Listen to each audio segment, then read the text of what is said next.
Salut à toi, petite vidéo pour te parler du moment présent. Dans une des dernières vidéos, un dernier talk de Krishnamurti, un sage indien qui donnait des talks sur... alors il parlait pas du moment présent, il parlait de la méditation et il expliquait comment entrer dans l'état méditatif.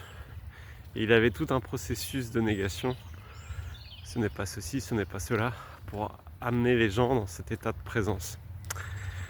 Et tout à la fin de sa entre guillemets carrière, en tout cas un des derniers talks qu'il a donné, il a dit à son audience: je vais vous révéler un secret, mon secret du bonheur, comment je fais pour être toujours bien quoi qu'il arrive. Et tout le monde attendait sa réponse, et à ce moment-là il a dit I don't mind what happened. Et ça veut dire alors I don't mind, ça veut pas forcément dire je me fous de ce qui arrive. Ça veut dire c'est pas quelque chose en mode je m'en moque, en mode genre je m'en fous, enfin non, il y a plus de profondeur, c'est vraiment j'accroche pas d'importance à ce qui arrive. Et le truc c'est que moi je dirais pas ça en fait, c'est pas ce que je ressens. Pour moi, je vais pas dire le secret du bonheur, mais pour moi, pour être bien quoi qu'il arrive en fait, faut accepter de pas être bien quoi qu'il arrive.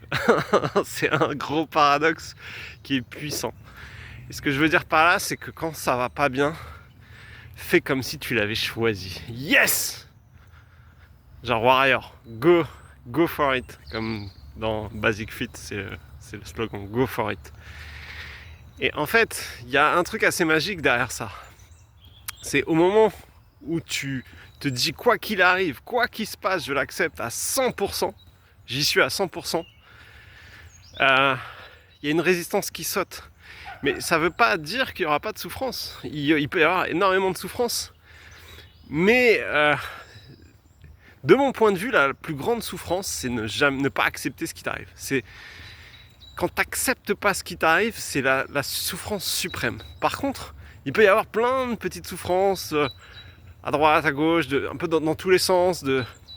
Mais à partir du moment où tu acceptes, c'est pas grand chose en fait. Et ça t'ouvre tout de suite à cet espace de liberté et de libération.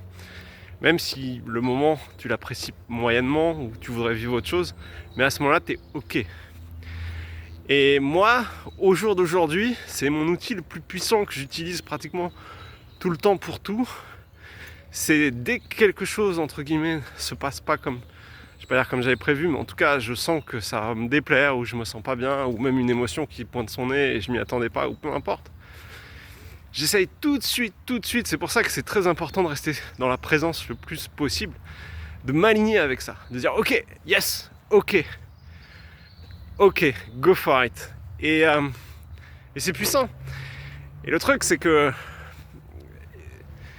quand t'as trop l'habitude d'être dans le confort, de regarder trop la télé, de faire des choses où t'endors un peu ton mental, bah en fait tu auras beaucoup de mal à avoir cette attitude. Tu partiras plus facilement dans la souffrance parce que l'inconscience te prendra et à un moment donné tu diras juste ouais, je me sens trop pas bien, je suis pas bien. Mais quand tu es dans la présence, tu peux le saisir tout de suite au vol. Tout de suite, dès que tu sens que ça va pas, boum, tu t'engages avec, tu t'engages. C'est comme un tango, tu t'engages avec. Souffrance, welcome. Tu ouvres tes portes, bienvenue, assis-toi, on va discuter, on va faire connaissance. Voilà.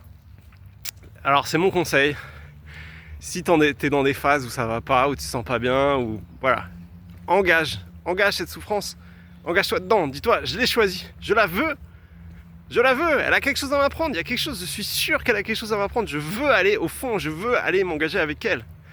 Et tu verras, c'est extrêmement puissant comme technique. Voilà, à bientôt pour une prochaine vidéo, ciao. Gonna find my way back home, back to where I most belong.